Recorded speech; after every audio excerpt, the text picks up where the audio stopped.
The Slave Bible, the Negro Bible, the 1807 Bible, that was literally abridged and created um, to help slaves appreciate how good they had it. Girl, girl, my brain just broke.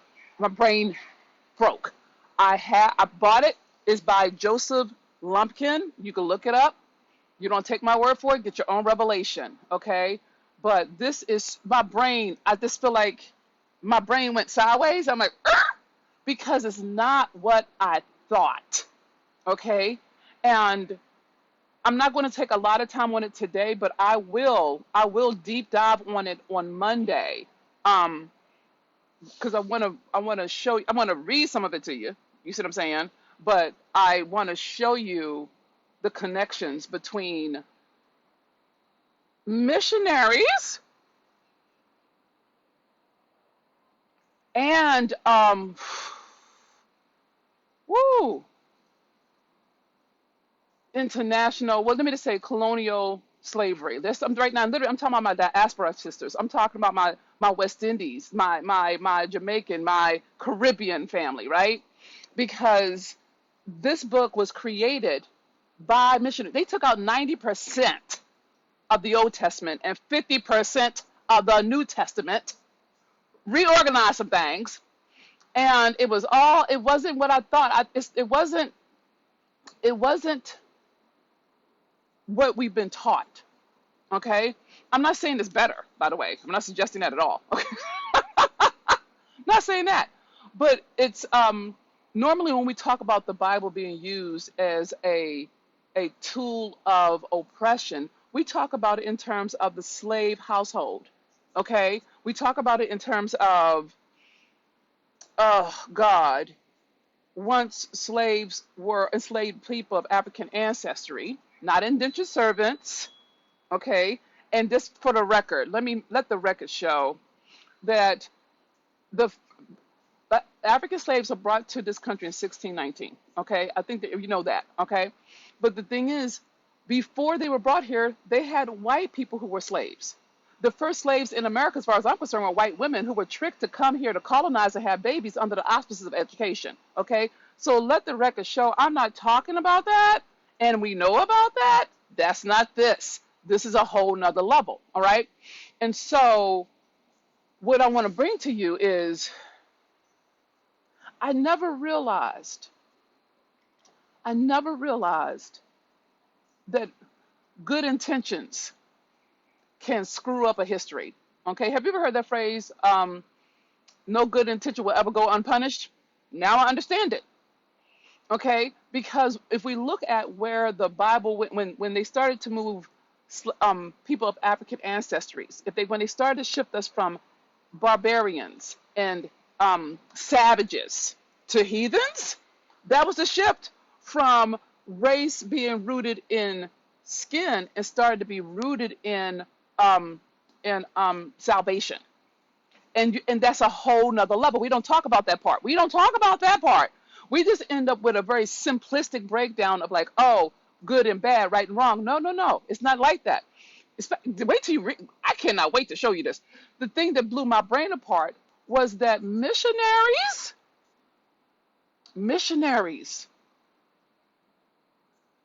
trying to save souls, y'all. My God.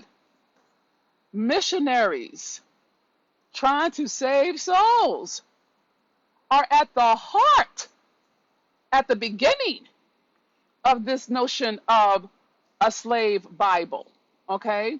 And it was read out loud. It was designed to educate, theoretically speaking, and it was designed to help them know their place. Okay? But more importantly, they really thought they were saving souls.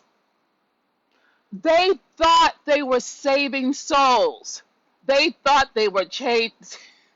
They really believed that people who paganism, that people of African ancestry were going to hell if they did not save their souls.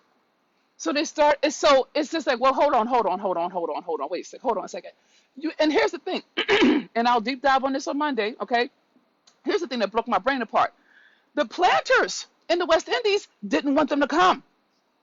The planters did not want missionaries to come to the West Indies to convert the slave population. They were like, nah, son, we're good. You keep your religion over there, we're good. Okay? And the missionaries said, well, we want to save some souls. How can we help the planters understand that we're on their side? So what they came up with, and this is the missionaries, not the planters. Not the planters. This is not the money people, but the salvation people. Literally two different groups of white people, right?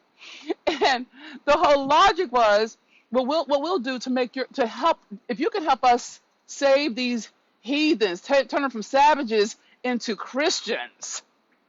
If you can allow us to evangelize to them, what we can do is we can take the Bible, we'll take out all the inspirational parts, all the hopeful parts, all the inciting insurrection parts, and we'll focus on how a slave needs to obey their master, how they need to be passive. Now, it's a whole thing. It's all the things, right? I'm like, missionaries? Totally didn't see it coming, okay? Totally didn't see it coming. And and what makes it so deep is I believe this. You don't have to fight me on this. This is just my conviction. This is just my thing. So don't take it like if you don't agree with me, I'm fine with that. Go get your own revelation. Look it up for yourself. Okay? I've been doing this for 30 years. But this is the thing that blew my brain apart. The missionaries, in the heart of hearts, thought they were doing good. I can't even, my brain is done. My brain just broke. In their logic, they really did believe that people of African ancestries were going to hell and they needed to evangelize. They needed to do what Paul told us to do. Go on out to the world, spread the gospel. And they saw this bunch of human beings. And the thing is, the irony is they wanted to save our souls, but not save our lives. It's a whole nother level. But the thing that broke my brain was in their logic, they put spirit over body. Do you see what I'm saying? They put spirit over body. They're like, okay, well, we just need their souls. You can slave their bodies as long as you want. You can work them to death. You can beat them to high heaven, but we're after their souls. We want to save their souls. I'm like, how come the body and the soul can't both be free? Really? And I'm like, how the hell did this get here? And I'm pretty confident that when they were doing what they were doing, they never thought that one book that was created in 1807, it was commissioned by an angelic Christian person in England. We'll talk about it Monday when I have the book in front of me. I'll break it all the way down. I can imagine that they never thought that one tool for salvation will become an instrument of oppression. I'm almost certain, because in their logic, and these were early, this is like, you got to understand that this is early evangelism. You know what I'm saying? This is like, oh, we are converting. Oh my God. And so that one book and literally 90% of the Old Testament's gone, 50% of the New Testament's gone. They only kept the stuff that really is designed to help slaves be grateful and thankful they have a master. So it's a tool of propaganda. It's a marketing tool. It is the bastardization of the Bible for what it was intended. And I don't care whether you're talking about the King James or the Old Testament or the Torah. That's not my conversation right now. So please don't come here trying to correct me about the Bibles. I know there are multiple Bibles. I know they've all been conflated. I'm clear they're books of inspiration. I know that they've been rearranged or restructured. I know they left stuff out. I know Genesis is not where we started. I know. That's not what I'm talking about. Okay, what I'm talking about is intent versus impact. That was preached, God. Let me say it louder for the people in overflow. There is a difference between intention and impact. They're not the same. You can intend something really good, but the impact can be really, really, really just awfully atrocious. Just yuck. Okay? And so what I'm trying to say is, I'm saying a lot. Okay? But I want you to understand something, sis. There are levels to this shit, okay? And it's not one paintbrush. You see what I'm saying? Because I had got my Confederate Bible, you know what I'm saying? And I was looking for my slave Bible, and I'm like, whoa. When understood, and I'm gonna give you some resources on Monday when I do my thing, so don't trip off of it. I'm just right now getting you ready, okay? Um, it's just so profound that their intention was to save souls at the expense of our bodies. Do you understand? So in my mind, the parallel structure I build in my logic is this. A drunk driver is trying to get home, okay? Trying to get home, okay? And chooses to drink while intoxicated, okay? And by so doing, there's a car accident and somebody's child dies.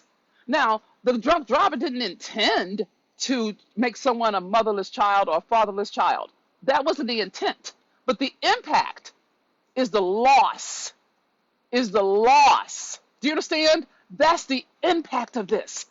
The intention is so different than the impact, and we don't account for that. And I'm not saying it as a judgment, no condemnation. I'm just dealing with that once that tool was created. Yes, the slave. No, go ahead and go ahead and share. Go ahead and share. Go ahead and share. Please share. Please share this one. Oh gosh, please share this one. Please share for the love of God and all things holy. Please share. Um, the intention of the missionaries, it got turned. You see what I'm saying? Because once that tool got in place, then it started to travel. Do you see what I'm saying? Then it started to get to America. You know what I'm saying? Like once it starts to travel, people can take it out of context and make it do whatever it want to do. You see what I'm saying? It can do what it do. But it's important to note that Christians, well-meaning Christians, people who love the Lord, Christians, their whole point was to do what Paul said, which is go and share the word spread the gospel, spread the good news. And that broke my brain. So I'm gonna walk it through on Monday. And the book is God. I just put it in. I just said it earlier, so don't get frustrated with me because I can't remember names right now because I don't. But it was Loveskin. It's called the Slave Bible, the Negro Bible. You can look it up yourself. Go ahead and get your own revelation. Okay, so that's like so.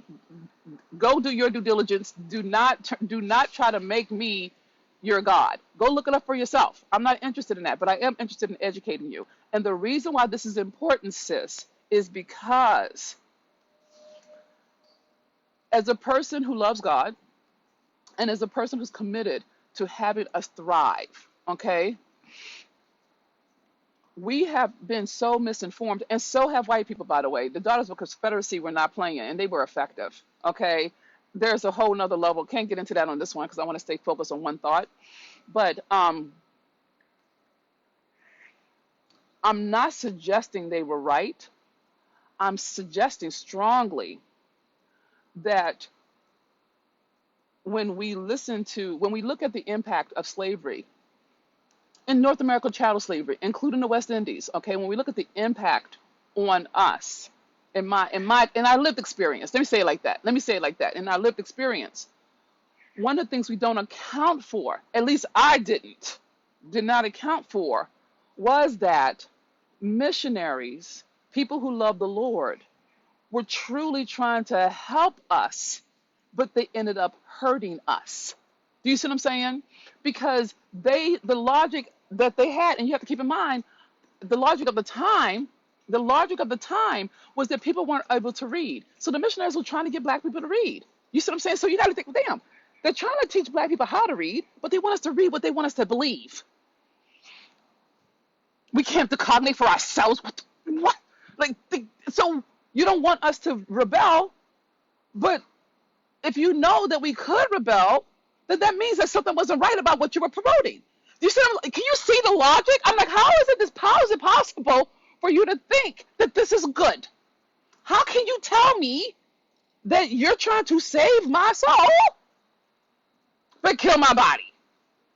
That is beyond my logic. And I'm pretty confident there's some believers who will follow up with me and help me understand how that's workable. Hook a sister up, because I'm dealing with it. I'm like, it's like, if you take all of the inspiration, all the hope, if you take away everything that lets us believe that God is on our side, how could you not know that that would be used against us? So in my mind, I'm like, hold on. That meant you knew something, okay? But you sacrificed my body. You sacrificed my sense of self, and you sacrificed my ability to be my own person because you think that you're going to help me get to heaven because I'm a pagan? And the truth of the matter is, yes, because at that time they didn't have the same education that we have. They didn't understand pagans and Christianity and different deities. As far as they were concerned, all of that was savage. You see what I'm saying? All of that, and I get it. If I were coming from a Western European context of any kind, and I saw people of African ancestry worshiping or doing things based in seasons, or even Native Americans, this is not, I want you, this is logic, this is not sympathy. I can see how they would make that equal. Black is bad, white is good. And I want you to see that in very simplistic logic. I'm not talking about cognitive thinking. I'm talking about simplistic logic. The way that the church was perpetuated is they did very simple metaphors. Black is evil, white is pure. They did that for people who did not know how to read, because no one read except for the nobles and the rich people, aka white men. Okay? Even their wives. Their wives had to learn how to sneak and had to sneak and read. You know what I'm saying? And so the point of it is, there is a forgive me, I just had to step up. Let me say this.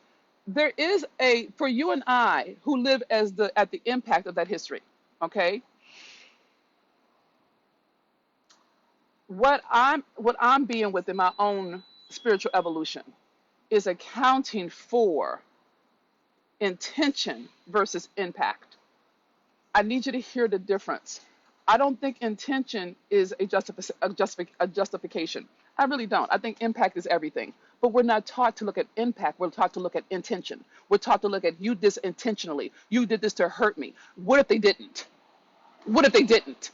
What if they really thought they were doing good and then it got screwed to the pooch? And again, the impact is done. The damage is total. You see what I'm saying? But it gives me a different place to come from in terms of me getting the understanding and how to navigate and negotiate the social systems in which I'm born into. Okay, so if you don't understand the social systems in which you were born into, then you're going to be fighting against stuff that you cannot impact. Okay, and we have been fighting against stuff we cannot impact, not in a way that let me rephrase. It has impact over 400 years, but it hasn't created the self-sufficiency that we are. Do you understand? Like, we haven't had the space and opportunity set without interference, aka burning our cities to the ground, aka flooding our cities to the ground, okay, to actually create our own. And I'm not talking about separatism. I'm literally talking about the American fucking dream, right? But we've had this, we've been blocked, okay? We're in a season now where we can. You see what I'm saying? We're in a season now where we actually can create our own wealth, create our own systems, educate our own children, not listen to the Daughters of Confederacy and how they've circulated all this propaganda. And for poor whites, they have my sympathy because they did a number on them. Girl, they did a number on poor whites. Oh my. I'm like, whoa, they gangster with it. Because all of the people who put in place I'm talking about Reconstruction, from Reconstruction all the way up to today, in my opinion, they were all land-owning rich white men. So if you weren't one of those, the way they kept them from rebelling was to give them a psychological ways of superiority. You see what I'm saying? And it's been so indoctrinated that there's a belief system in place that we know and you don't. And that gives you the right to come and correct me on my own platform, as if I can't read books. My point is, it goes back to the notion of intent. The intent is not the same as the impact. But if you keep talking about they intended to do this, it's their fault, they're wrong, you're not dealing with the impact. You're talking about the intent. And I don't care whether or not they meant it good or not. I I don't care about the intent anymore. I used to before I matured. Okay. I'm more dealing with the impact and how to dismantle it or counter it. But some of us are fighting fights around justice. No, no, that's not fair. We're fighting fights around um, rightness, being right about how we've been wronged. We know we've been wronged. I'm clear. I'm here for it all day. I write about it all day. This is what I'm about. But that is not the same as looking at how can, okay, we have an impact called black men being positioned to go into the prison pipeline by the third grade. That is a different conversation than they they did this to us. We know that. It's time to evolve the conversation, baby. We got to get it. It's time to get a better understanding. We already know what they did. Well, no, let me rephrase. We know some of what they did, okay? But we feel all of what they did. We get the impact of it. So what I'm advocating for is that we actually stop depending on them for any kind of freedom. I'm not saying it's bad. I'm just saying it doesn't give us any type of personal power. That's all I'm saying. I don't really care. And all for all my white allies and people who are listening, I love you. You're here. I'm not saying anything bad about you. I'm just talking about us. Because I know I'm going to hear you say, I know. It's going to be all right. Just breathe through it. Breathe through it. Breathe through it.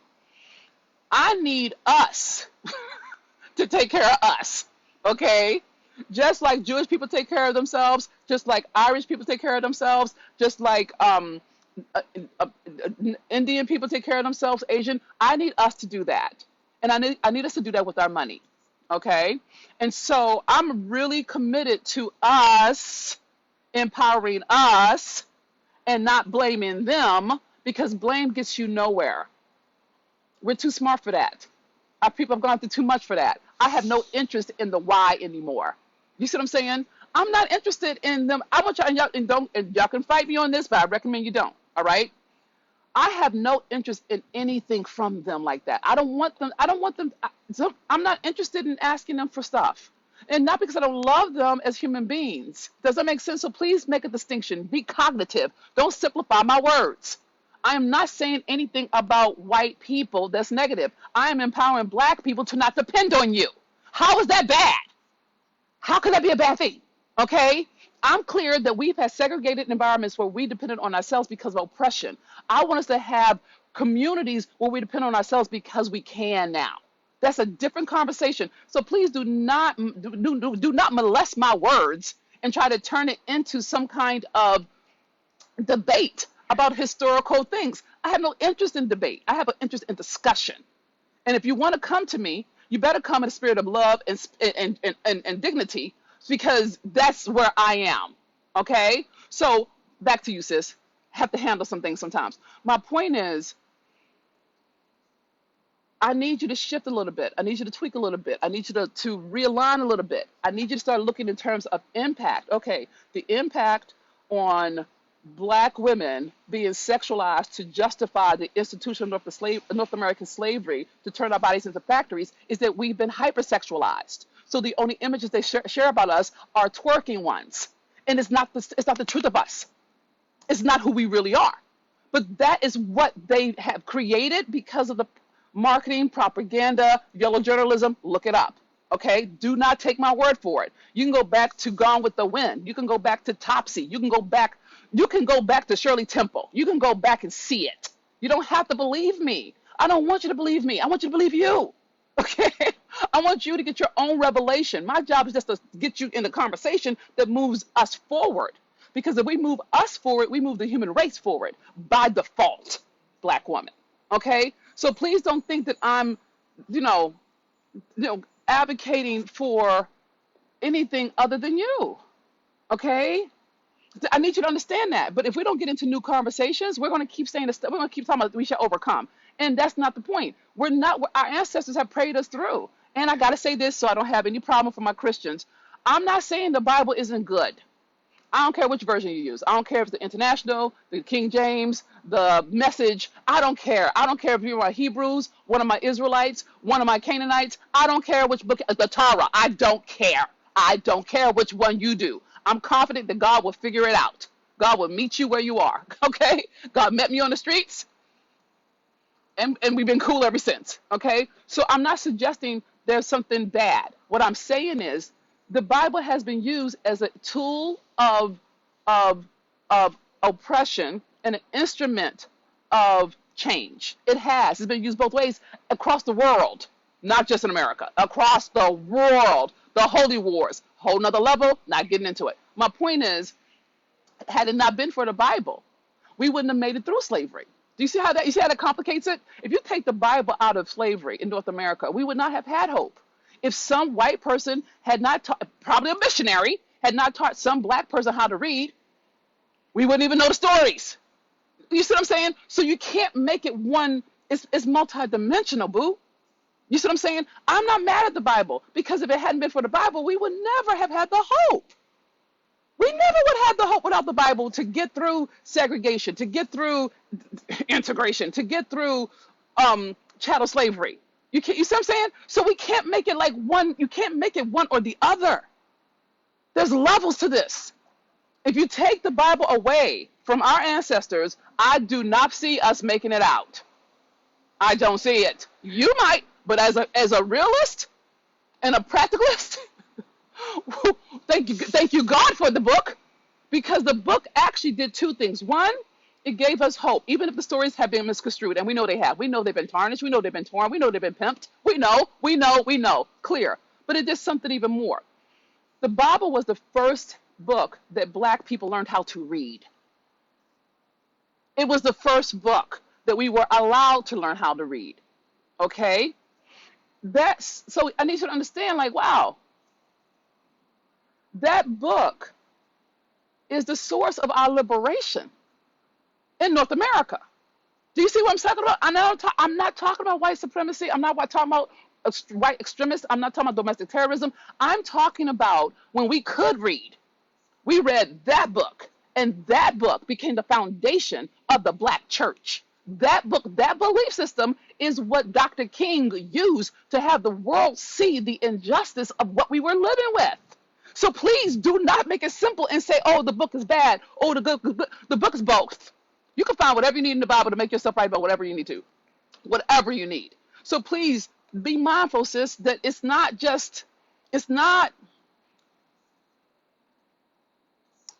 simple. It's complicated. It's multi-layered. It's multi-pronged. And it doesn't equal you have to be right or wrong to deal with the reality of how it's been used. Does that make sense? Because it's been used a particular way.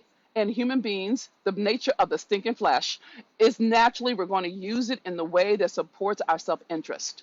And self-interest is not negative. Self-interest is the truth.